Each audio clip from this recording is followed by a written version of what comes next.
Okay, I think we're recording now. A couple of just housekeeping things. I did add the Zoom recording for last week here in week 2. It took me several kind of shots to get it done. I saved it to the cloud, and for whatever reason, when I tried to build a URL to the cloud, it didn't really work very well. So I turned it into a YouTube video like the other videos. And so if you want to go back and look at what we did last week, it is now there. So, and then I guess the other thing that I want to start with tonight is this first tax problem that is due this week. So here it is.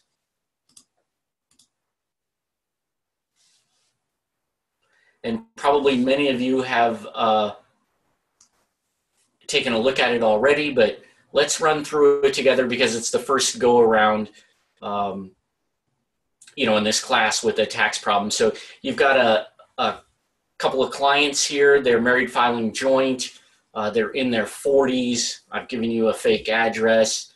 And then they have social security numbers and dates of birth that are completely made up.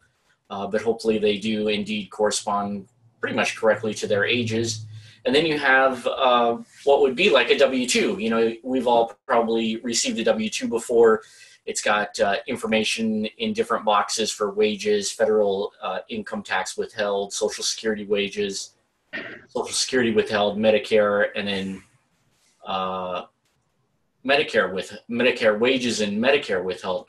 The reasons why we have all these different boxes is that if you were to contribute, say, to a Section 125 plan, which would be like a flexible spending healthcare plan through your employer, then your wages that are subject to Social Security and Medicare might be different from your total wages. And it's also possible, maybe a few of you have had a payroll class or have done some other accounting and you know that there's a cap on Social Security. You could have wages in excess of the Social Security wage cap, which would make box 1 and 3 different. And then box 5 could be different, particularly from box 3 if you're over the Social Security cap. But you can see here that boxes 1, 3, and 5, they're all the same. You won't need to input all of that information, but that's just a little background on, kind of W-2 information. We can see here that they have some interest income, $2,450 in box 1, so that's interest income. I do not expect you to do the Schedule B, so we need to do the 1040, but you don't need to do the Schedule B. They have some tax-exempt interest and some jury duty pay, and then they receive $3,100 in workers' comp during the year. I think if we remember the lecture from last week, that's an excluded item, so it's not going to end up on the 1040. And then it looks like they have one dependent, date of birth, fairly young, Social Security number, so that's probably going to qualify that person as a dependency exemption. And then also that feels a lot like, since the dependent is only 7, that feels like the child tax credit. And then it gives their two jobs, or the nature of their 2 jobs, and then we're supposed to knock out their tax return. Now, on this one, I really only need the 1040 from you because I said that we didn't need the Schedule B. So just the straight, regular 1040. And what you can do is you can just go to Google, do IRS Form 1040 2017, and it'll pop up as a PDF, and it should probably be a fillable PDF. You can, probably print it, scribble your numbers on it, make sure you get it exactly the way you want it to be, maybe check with a colleague in class or something like that, compare notes and compare numbers, and then, fill in the PDF and then upload it to Canvas when you're all done. Not due till Saturday, and I think that you are, at this point, well equipped to tackle a problem of this nature. Any questions on that problem?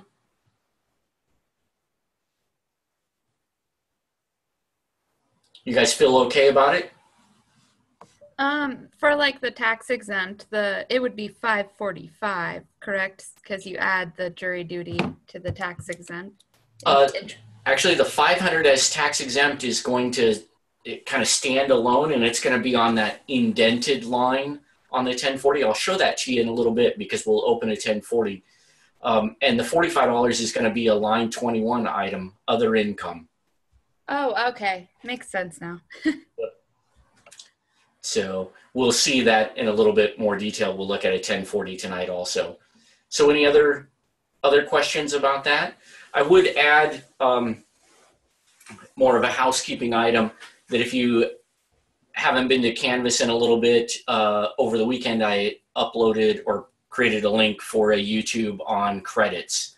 And so if you're not sure about the child tax credit or the child independent care credit or some of the educational credits, there's a little bit more information about those items in a YouTube video also. And of course, all of these things are referenced in your textbook as well. Let's go back to the homepage here. So here's the individual credits, which is something that you may find useful also.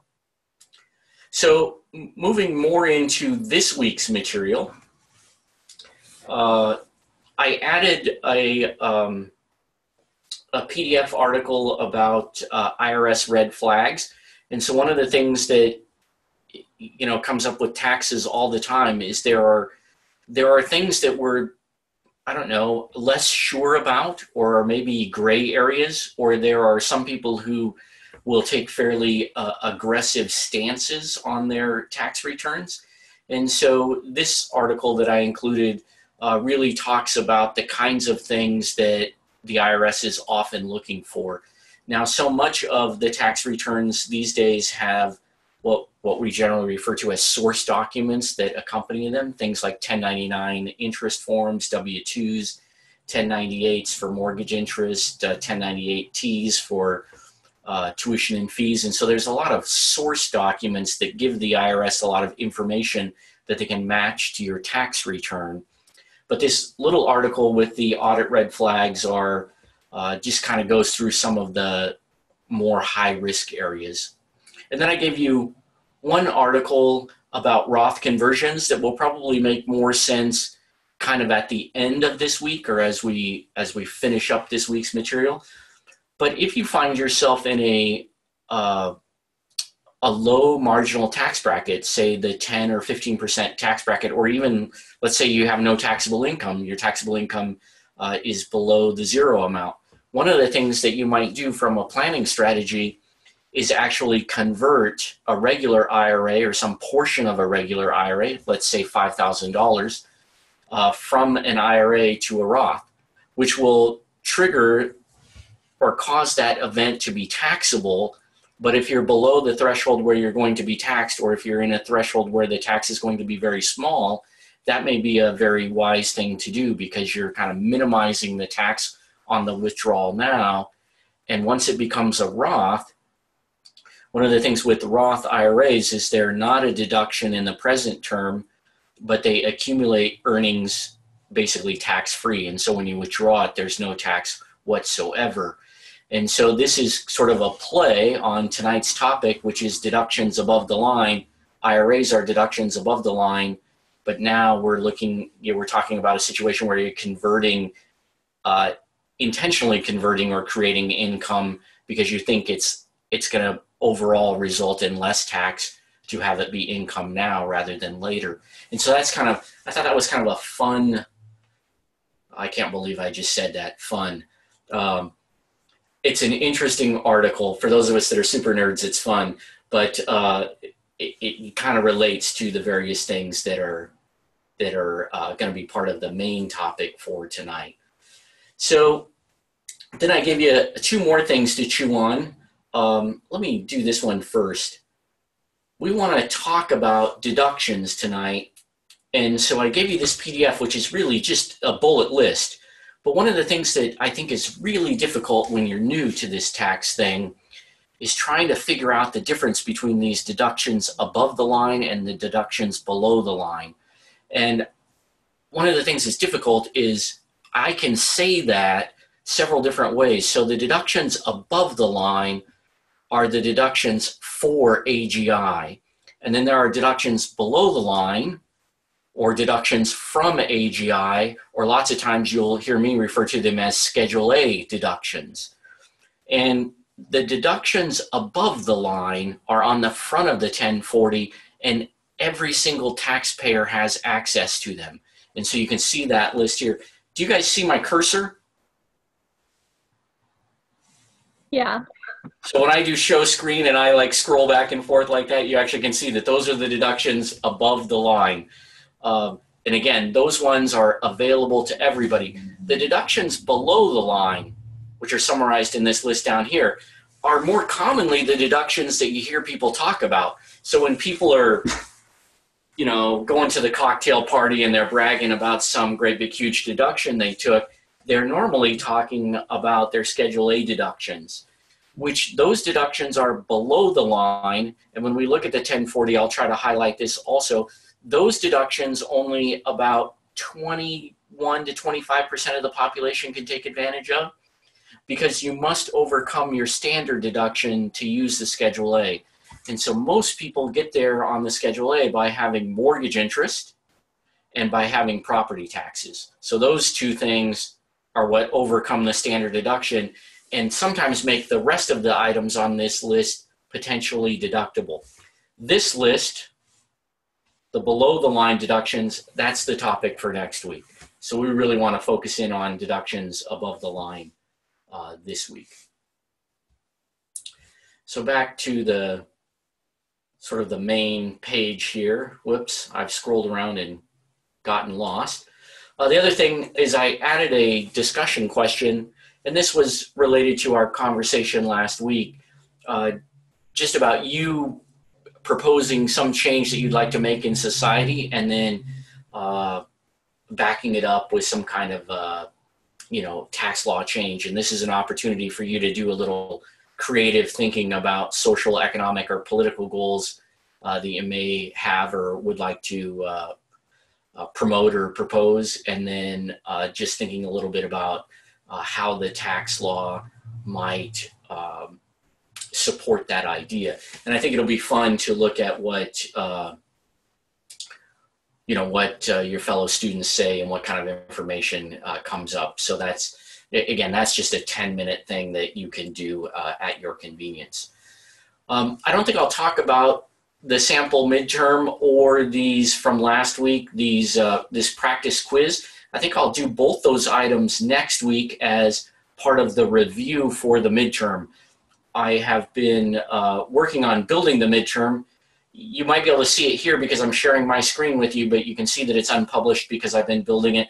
I will try to finish building that midterm in the next few days, probably give you some information on it in the latter half of the week by way of an announcement, and then we'll spend more time talking about that next Monday. So, Form 1040.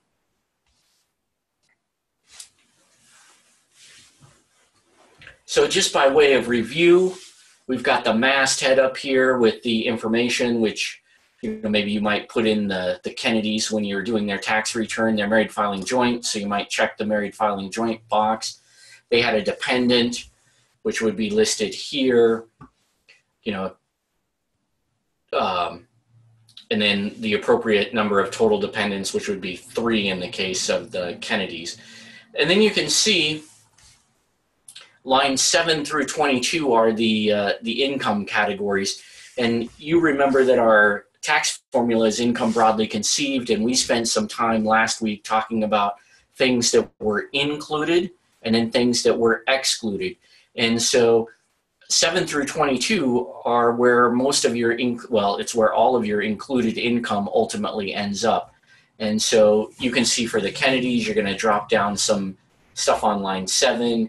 You're going to have taxable interest, which the taxable part's going to go on 8A, but the non-taxable part is going to go on 8B. And then if they had dividends or qualified dividends, they'd be taken up in line 9. If you itemized your deductions in the prior year and then got a tax refund, that would go on line 10. And then we talked last week about alimony, how if you received it, it was income, and if you paid it, it was a deduction. And so line 11 is for alimony received. And I think I pointed out that this is something that is changing in the tax law. And so this line will still be there for 2018 taxes. But what you would have to do is you'd have to ask the question of a client, well, when did you get divorced? Because if you got divorced in 2018, then your alimony received may not be income and your alimony paid may not be a deduction. And so that's line 11. I'll pause here for a moment and just mention that I put two summary items in the very bottom of Canvas under further studies. And one is a 7-page summary of the new tax law, and the other one is a 2-page summary of some of the new numbers associated with the tax law. I try not to talk too much about the changes because I know that you guys are studying, what's in the book, and you want to, it's easier for you if it's all consistent. So I want to point out differences, but remember that I won't hold you accountable for those changes yet. But you may be thinking about your personal taxes, or somebody may ask you a tax question on the street, because the moment you tell them you're taking a tax class, it seems like everybody has questions for you. And so it may be good for you to, just kind of have some of that information on your radar. If you have a business, then line 12 is where your self-employment income would come in. We'll do a chapter on Schedule C and how things flow in on that line 12.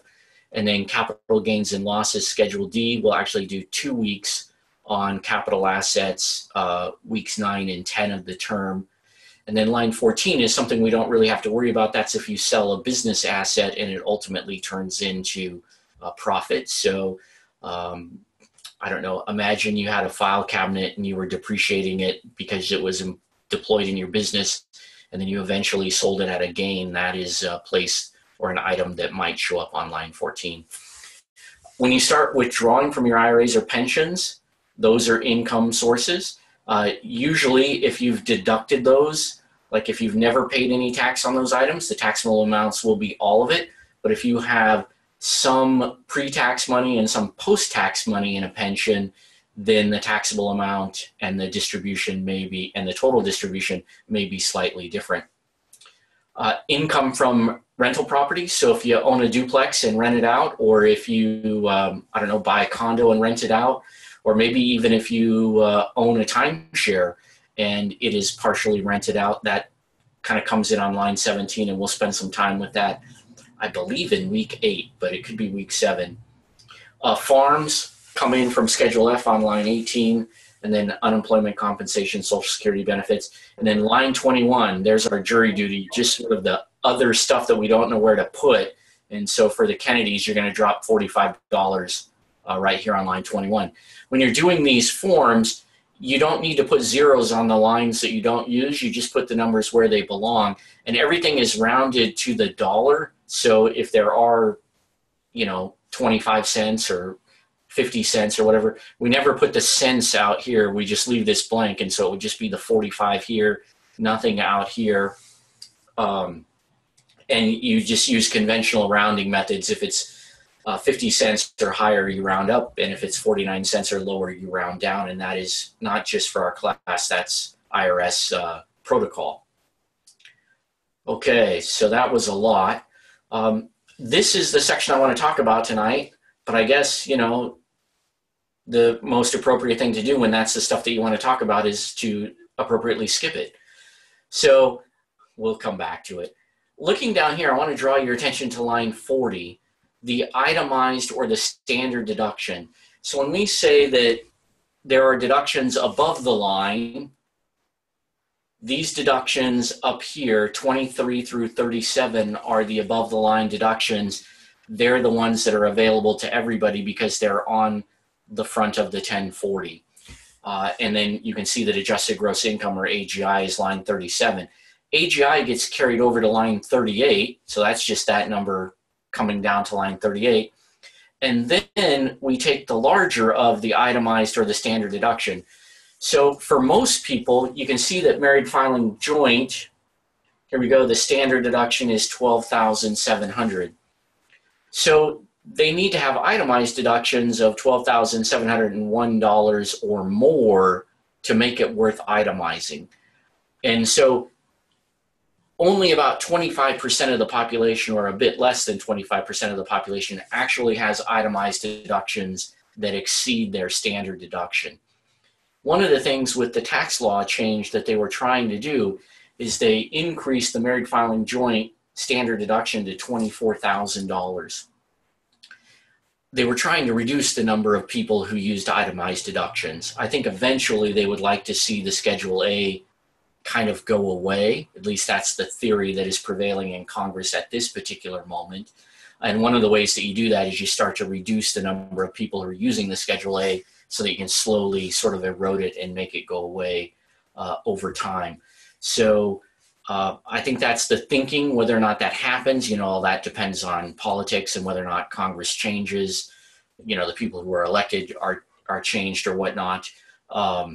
But that is something to watch to see whether or not there is further discussion in the future about, doing more work to try to eliminate the Schedule A.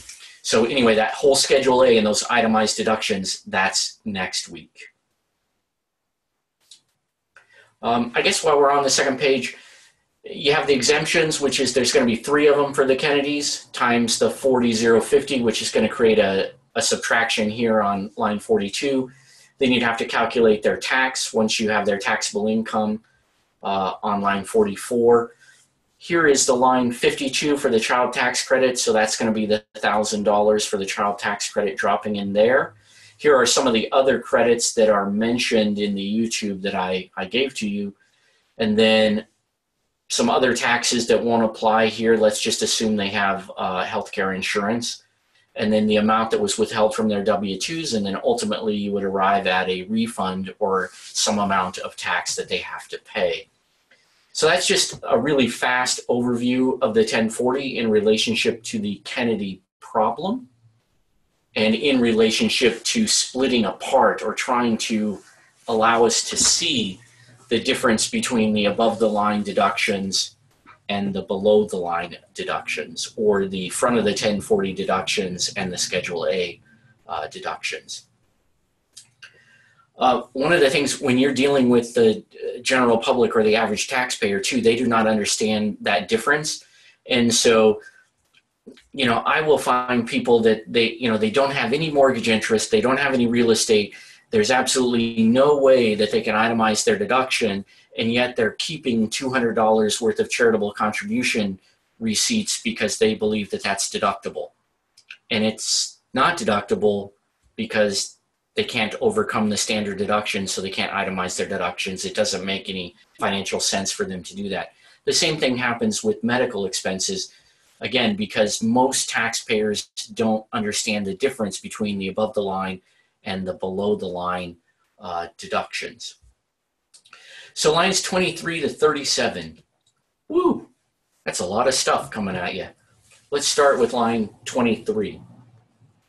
So this is a deduction for K through 12 educators, and it can include teachers or administrators, and it can also include instructional aides or assistants in the classroom. And it's a maximum deduction of $250 for classroom supplies.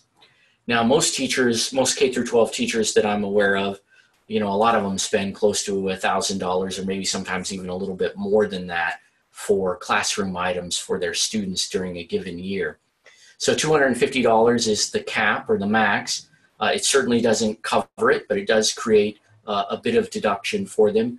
The portion that they are unable to deduct on line 23 can become a miscellaneous itemized deduction, so can go below the line on the Schedule A, but only for tax years 2017 and earlier.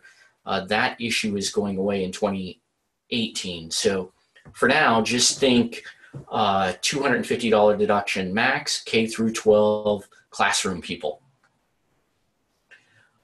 Line 24, these are expenses for Army Reserve people, certain performing arts people like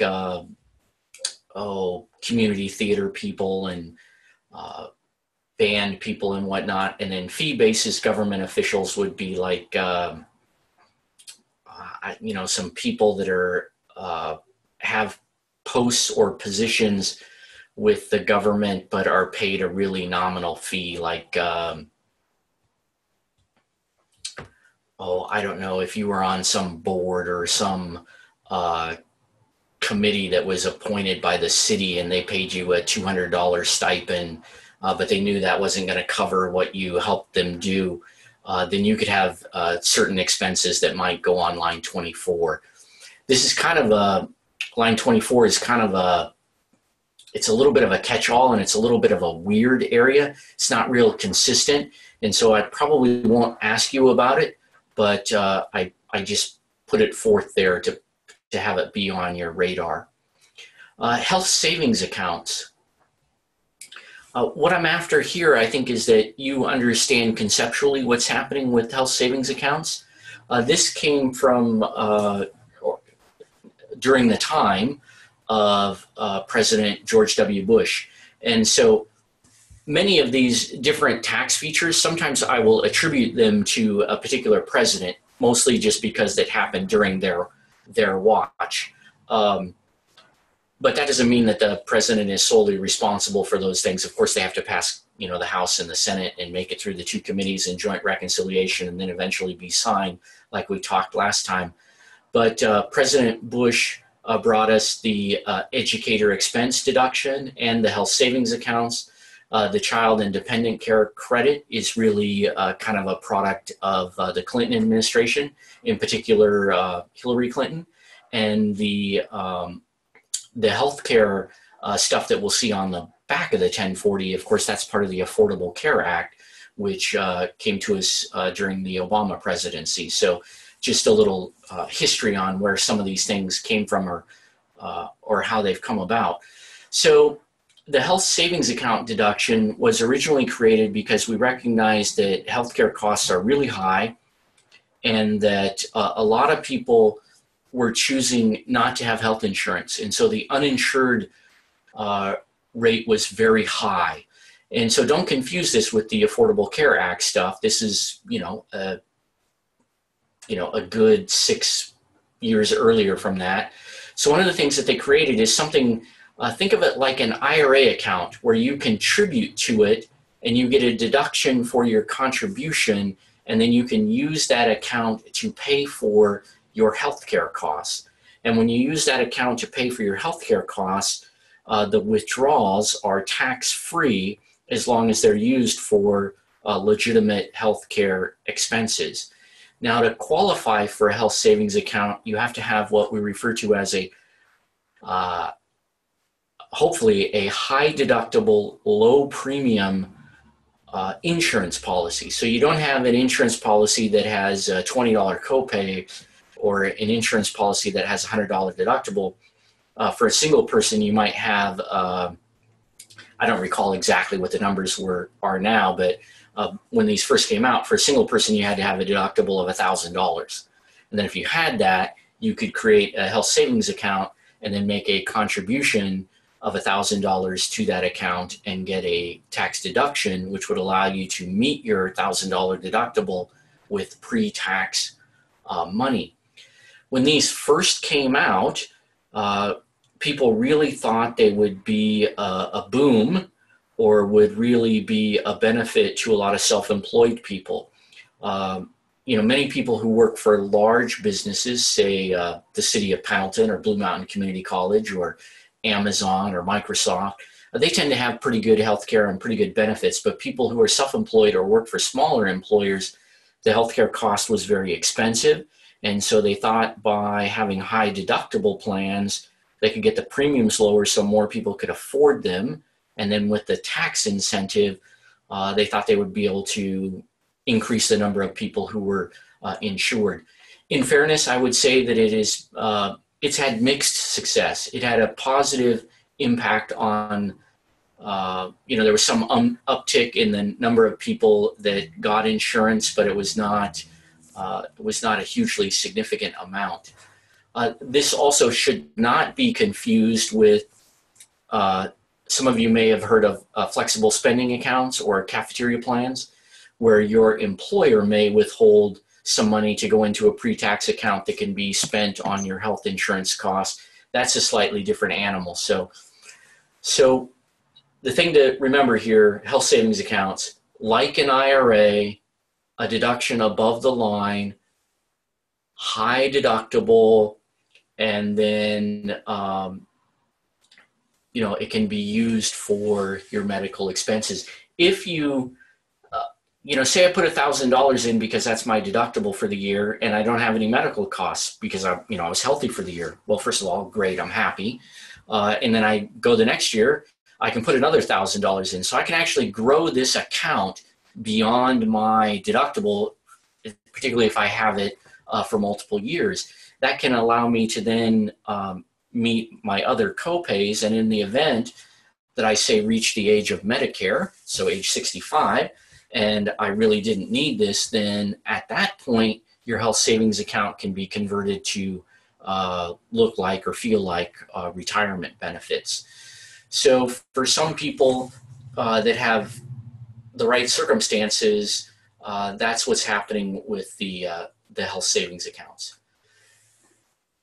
So moving expense deductions, I'm going to take us away from this form, and we're going to go right over and look at the 3903, because this is kind of a fun one. Again, with the word fun. I don't know what's the matter with me. So you probably read in, I think it's chapter 4, where they're talking about deductions above the line, and they try to walk you through like what's deductible for moving expenses and what's not deductible for moving expenses. And so the first thing, again, I think the concept here of what we're trying to accomplish is as important, or maybe even more important than the details. And that's not really fair of me to say that, because we're trying to serve two masters, because we know that you're going to have to take a midterm next week, and I've got to ask you some questions. And so you're going to need to know some of the details, but I'm also, in my mind, I'm like, what are you going to remember 3 years from now? Because that's probably more important to me, because I'm like, the more you know, the more sort of key concept things you remember 3 years from now, you can remember, oh yeah, there is a moving expense deduction. I should look that up again because I want to see if I qualify or if I'm eligible. So the first way I think about this is, this was originally designed during a period where there was kind of an economic boom, and employers were having a hard time getting jobs filled. So it's not like anything we've seen during the Great Recession. It was sort of a different time. And so this law was written in an attempt to try to get labor to move to where the jobs are. So it's literally an incentive for people to relocate. And that's the way I think about it too. It's not, if you, let's pick on Portland. Let's say it's not so you can take a deduction if you were working in Milwaukee and you took a job in Gresham instead. That doesn't sort of satisfy the test here. And so there's what I often refer to as the 50-mile test. You have to move a distance that is, you have to move farther than your current commute plus 50 miles. So for me, for example, my commute to work in Eugene, Oregon is 6 miles. And so I would have to move 56 miles away and take a different job in order to do the moving expense deduction. And so for me, mostly in Eugene, I would have to move at least to Salem and then take a job somewhere in Albany, Salem, or Portland, or somewhere up in that area. And so it's not just for relocating within the same town. It's for when you have to go somewhere else to take different work. There are some special rules there for self-employed people. They can be eligible, but they're going to have to work at their job longer than a person who takes a job. I think a person who takes a job is going to have to maintain that employment for 39 weeks, whereas a person who is self-employed is going to have to maintain that employment for 78 weeks. The reason why we've got that duration test in there, or I think they refer to it on this form 3903 as the time test, is imagine that you were getting ready to retire and you're like, I'm going to retire to Arizona where it's sunny and nice all the time, or Florida, wherever you're your southern destination is. And so you're like, well, I'm going to move, and then my friend's going to give me a job for a week so I can make the cost of moving deductible. It's like, no, that's not right. You're just moving because you want to move because you're retiring. And so we have to have a time test to try to make sure that these are legitimate moves to put people into the labor market or into work fields. So let's look at lines 1 through 4, 5, what you can deduct. So transportation and storage. So that is, you could hire the company to come out and pack your house. They could put it in a pod. They could put the pod on the truck. They could put the truck in a warehouse. They could drive it to the destination. They could store it at the warehouse. They could deliver it to your new house. All of that stuff related to transportation and storage is going to be potentially deductible. And then your travel from your old home to your new home. So if you're going to drive, mileage, if you need to fly, that's fine. If you've got to stay overnight on the way there, that's good too. And it doesn't matter if you stay in a KOA campground or a yurt or get a hotel. But it doesn't include meals. So no food. The idea being here that even if you weren't moving, you wouldn't, or if you were not moving, you would still need to eat. So you add those lines together. Then you have a reduction for amounts that your employer might reimburse you. So if your employer says, hey, look, we'll give you a $5,000 relocation allowance, then that $5,000 comes off. And if that allowance is fairly generous, then you may not be able to deduct your moving expenses. So it's after your reimbursements if you were fortunate enough to get any. And so then that gives us the amount, and then there may be some upper caps or limits on the total amount that you can take. But you can see that that's a fairly easy form, and what you can take is very easy to remember when you look at the form because it's kind of spelled out there. So I think I would like you to remember that moving expense deduction for significant moves so that you can take new work. There are deductible expenses to the extent that they exceed reimbursements. And for any like real questions after that, you get the instructions for the 3903 and you look at the form and you try to figure out what you may be able to take.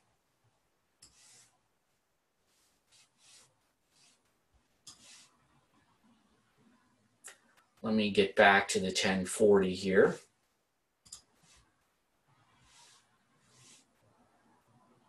So again, we're working our way through the adjustments to income or the deductions above the line. And so moving expense, line 26. Line 27 is the deduction for the portion of your self-employment tax. So when you and I get paid on a W-2, they take a 7.65% of, actually they take 6.2% of our wage for Social Security, and they take 1.45% of our wage for Medicare, and then the employer matches the 6.2 and they match the 1.45. And so there's a total of 0.153 or 15.3% that's kind of contributed towards Social Security and Medicare for people who have W-2 wages. People who are self-employed don't have, they're not getting a paycheck, so they don't have a W-2, none of that is happening. And so they have to pay their own Social Security and their own Medicare tax.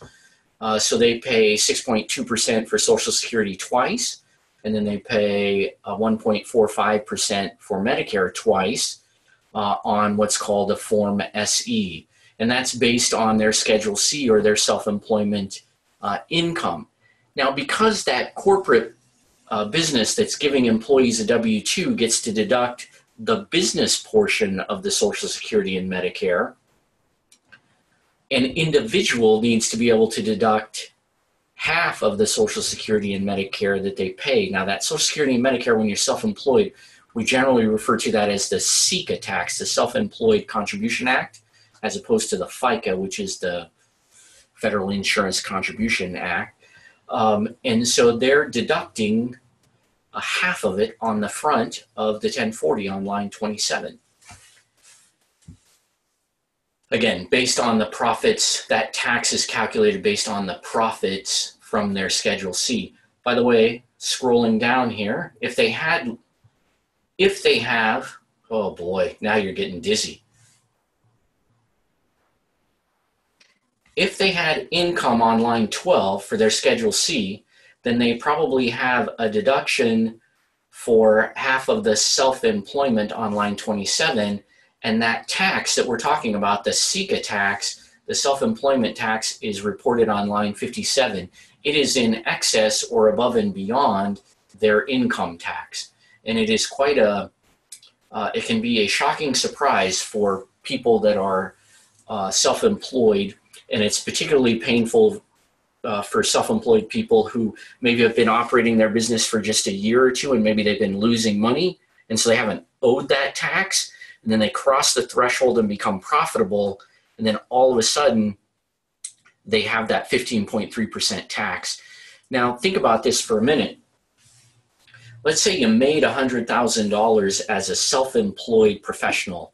You're an accountant, an engineer, a lawyer, doctor, whatever. So you made $100,000. Well, that's probably going to be subject to 15.3% tax for SECA, 25% tax at the federal income tax level, and at least 9% at the state level. And so literally about half of that $100,000, just shy of half, is going to be taxed and is going to be lost to that professional person who had that income. So that's kind of a difficult thing if you're a self-employed professional, and you have to make sure that your rates or the amount that you're charging reflect those costs that you have. We'll see and talk more about that when we get to the Schedule C. So let me try to scroll this up here. Okay, the adjusted gross income. So that's what was happening on line 27. Line 28 is if you're self-employed, so again, a Schedule C person, and you deploy some kind of retirement plan. So in the corporate world, you may be familiar with 401ks. And in the nonprofits in the government sector, sometimes they have 403bs. As individuals, we typically make IRA contributions. But there's a small handful of specialized retirement plans for self-employed people. And those largely being the SEB, the Simple, the KEO plan, and the individual 401k plan. Now, I'm not gonna, make you memorize all the contribution limits and all the attributes and features of those plans.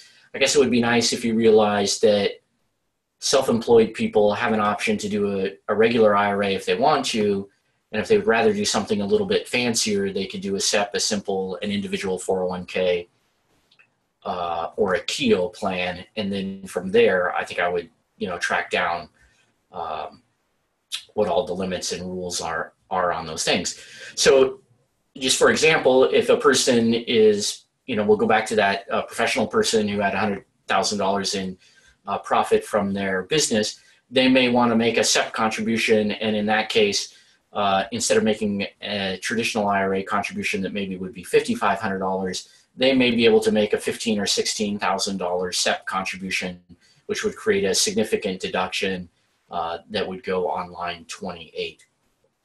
We will probably we'll spend some more time talking about retirement plans and IRAs at some point, or I may create a YouTube for you that deals specifically with those, because they're related to each other. There's a lot of synergy to talk about traditional and Roth IRAs and SEPs and Simples and all of those plans together, but they're not necessarily organized in our book together that way. So watch for that YouTube video coming your way sometime. I won't say soon, but sometime. So line 29, self-employed health insurance.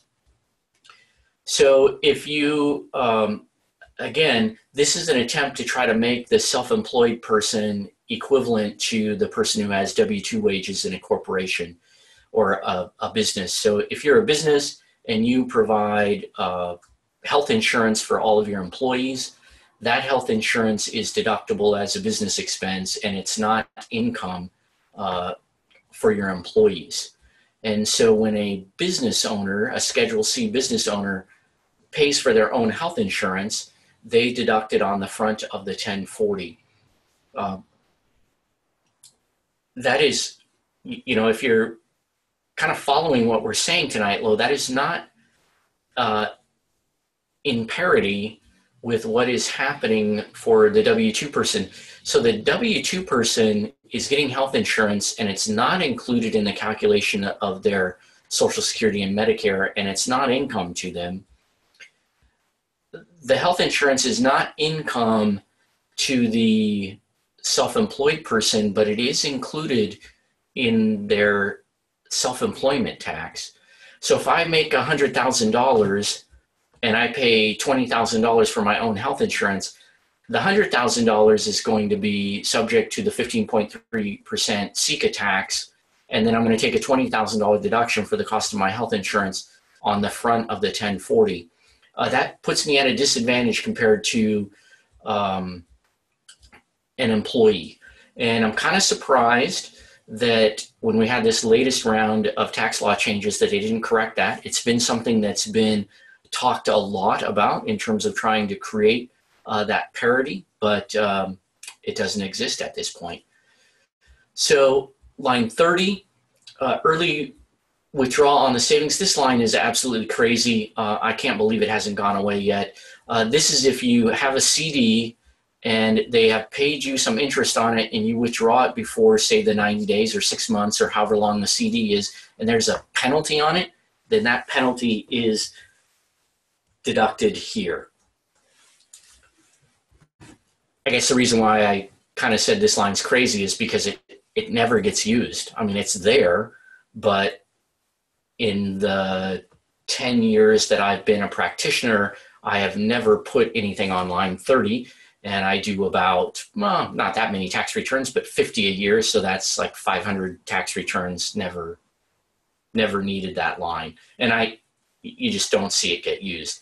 It's just one of those things that's been around for a long time. A lot more people used to use CDs. Now people have mutual funds, they're in the market, they have brokerage accounts, they have all kinds of different investments. And generally when people purchase a CD, they don't break it anyway. So it's just kind of, that was me on my soapbox, sorry. The alimony that you paid on line 31. So when we said last time that the alimony you receive is included in income, that's at the top of the 1040, and that if you paid it, it's a deduction above the line, there it is on line 31.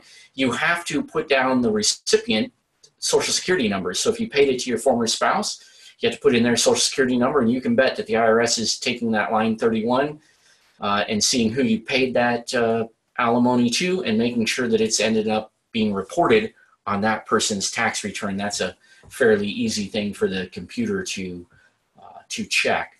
And again, this line will still exist next year, but we'll have to inquire, when did you get divorced? Because people divorced after 2017 will not have the receive and paid situation as an option. I should just say that on this alimony paid, if any of it is tied to anything in relationship to the children, then it becomes child support. So if it's alimony until the kids become 18 or graduate from college, that's now child support because we tied it in some way to the kids. And so you want to make sure that if you're trying to create alimony in your divorce document, that you don't in any way mention the kids in relationship to the alimony. Now you can have, you can receive or pay both alimony and child support. It's very common to have both. Child support is more specifically for the raising of the kids. The alimony is for the breach of marital contract and is an attempt to try to make a economically disadvantaged party whole, which is a separate amount from the child support. You can have limits on how long alimony is paid, but that limit just can't be tied to the age of the kids or tied to the kids in any way. You could have alimony being paid for 5 years, 7 years, 10 years, so that a spouse could retrain themselves or reacclimate themselves to a new financial situation. And that would be an acceptable way to phrase that. You just wouldn't want to tie it to the kids in any way. IRA deductions. So when you hear people say that, like, oh, you can make an IRA contribution and it's deductible.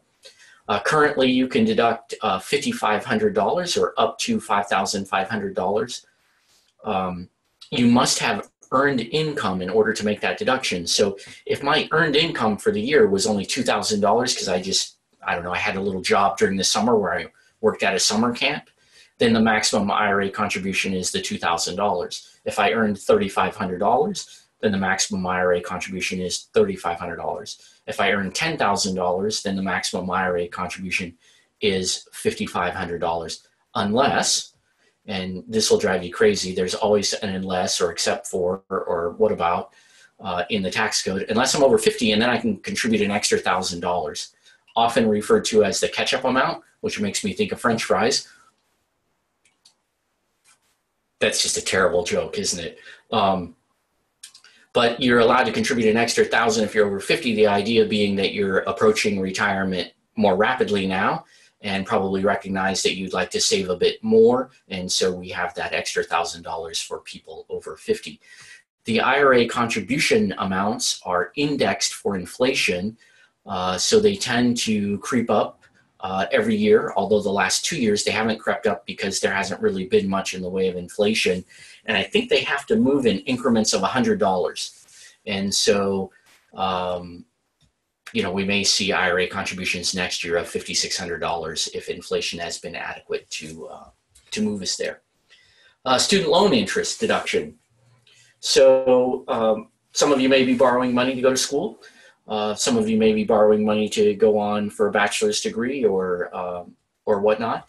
And those student loans are probably deferred while you're a full-time student, but eventually, you graduate and you go to work and you get a job and you're making a big fat paycheck because you studied business and accounting.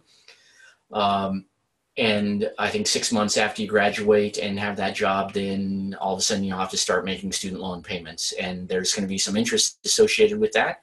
And that mortgage interest, that student loan interest is deductible above the line. Notice that we don't put those things, like some of these things we don't put below the line because people wouldn't be able to take advantage of them. So student loan interest. This used to be limited like to 60 months and have these other caps on it. But one of the things as school became more expensive, lawyers lobbied Congress and said, hey, look, it's going to take us more than 60 months to pay off our student loans because they're so big. Why don't you do something better for us? And of course, attorneys, when they ask, they get what they want. And so the caps were taken off and student loan interest is a bit more generous than it was, say, a decade ago. Tuition and fees deduction. This is a deduction above the line for qualified higher educational expenses. Now, if you watch the YouTube video on credits, you'll notice right away that credits are better than deductions, and that the American Opportunity Credit, for example, is 100% of the first $2,000 and then 25% of the next $2,000 for a $2,500 credit, which is way juicier than most deductions above the line. Even the lifetime learning credits probably more advantageous than the tuition and fees deduction most of the time, but not always. Where line 34 sometimes works because you can't take one of the credits and the deduction or two credits. You can only take one thing, qualified higher educational expenses. And so where line 34 sometimes works is if your AGI becomes too high and you get phased out of the credits, then you may use line 34 with the tuition and fees deduction above the line. There was talk of line 34 going away. As a matter of fact, it's been suspended. It was suspended for the latter part of 2017 and resurrected in December with the little budget extension.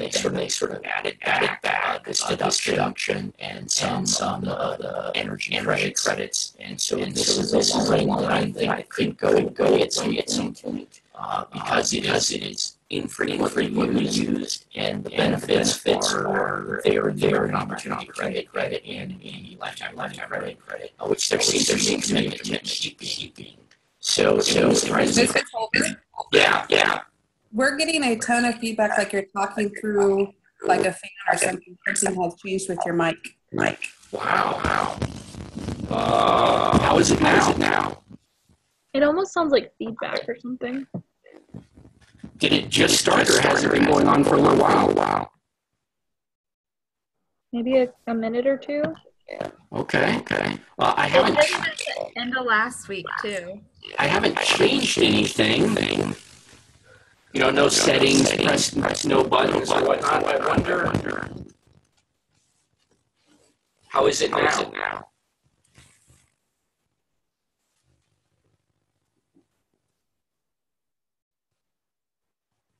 I wonder if there's some kind of a lag or some kind of an internet problem. Yeah, it's still bad. Huh.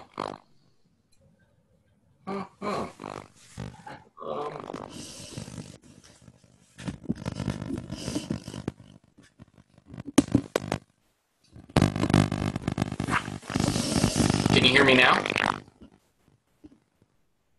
I can hear you, but it's still really difficult to understand you. It's still doing that. Checking all of my different connections here.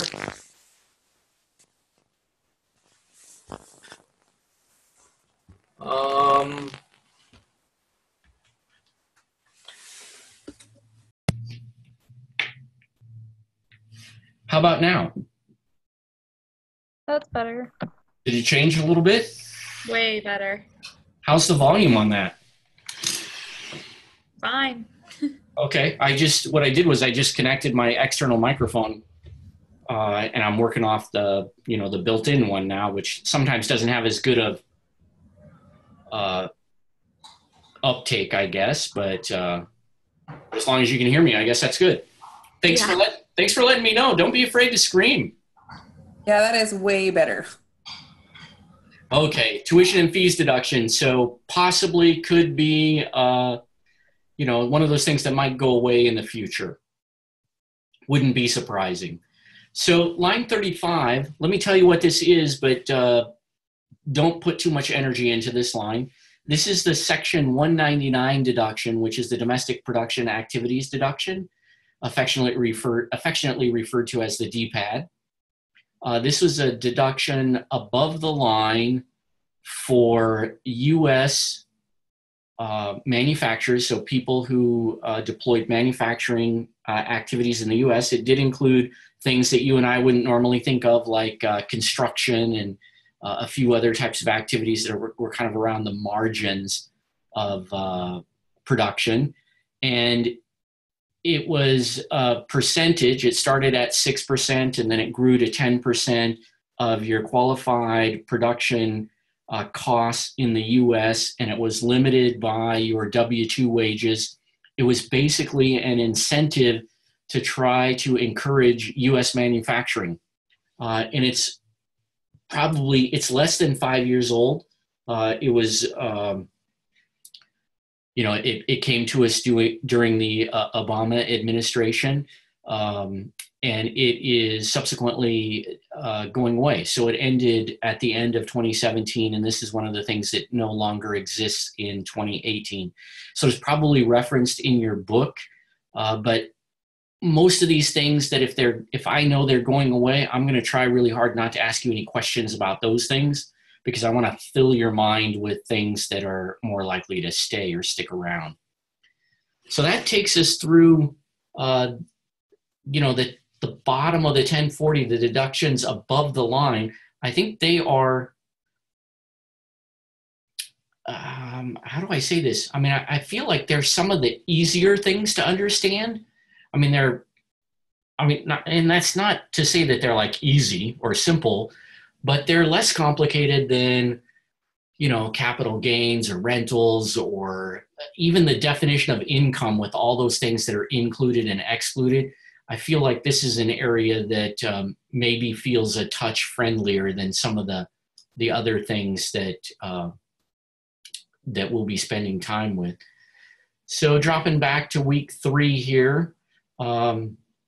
Again, so as you progress through this week, I would say, finish this tax problem because that's due Saturday and, that's got points attached to it. So I would say wrap up the reading and then finish the Kennedy's tax problem first. And then as soon as you get that done, I would spend some time with the sample midterm and spend some time with these filing status and dependency, the practice quiz. I think this one here has the correct answers. I will provide you with the correct answers to this sample midterm next week. But I want to talk about those 2 things next Monday, in addition to talking about itemized deductions next Monday, because at the end of that week, the end of week 4, you'll need to be able to do that midterm. So that I think that lays out how to spend your time for the rest of the week, reviewing those things that are here in week 3, finishing the Kennedy problem, and then beginning, slowly ramping up towards the midterm activities by looking at those practice items. Any questions at this point or anything that I can clarify for you, or just in general, any way that I can be of help?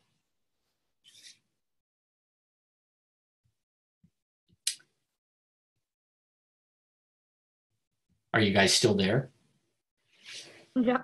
It's all just pretty quiet. Well, I'll stick around here for a few minutes if individuals have questions, but that's what I wanted to cover tonight. So again, I tried to record this Zoom here, so I will turn it into a YouTube, probably post that tomorrow or the next day if you want to review what we talked about at some point. And I would say just, keep reading and keep checking back to Canvas and just keep trying to make sense out of all of this stuff.